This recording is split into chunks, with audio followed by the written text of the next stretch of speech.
What's up, guys? Just got out of seeing Predator Badlands in the IMAX. Just wanted to give my first impressions on it.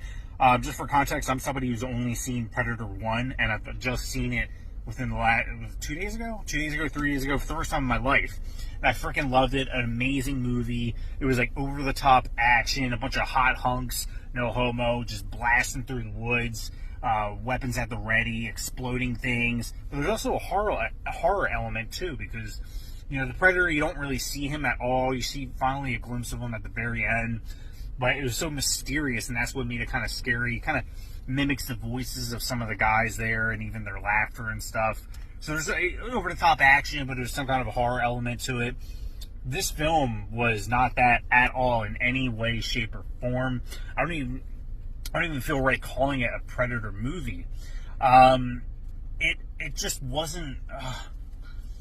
Yeah, I'm trying to be fair. I don't want to jump on the negative train too much, but I just this is my first impressions literally coming out of the theater right now. I'm sitting in the parking lot.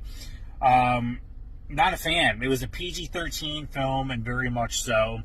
I see some people complaining like, oh, it wasn't gory enough, which is true, and then some of the other people who are huge fans of the film say, no, there was plenty of blood. There's not plenty of blood. There's one scene in the beginning where the robot chick stabs some pterodactyl thing, and you see the blood splashing and a little bit, and that's really it. All the other things were, you know, creatures or androids. It was very much so a PG-13 movie. It was kind of like a rom-com, but a retarded version, and not good. I found the girl to be annoying. I know she was supposed to be there for comic relief, to try to humanize the Predator.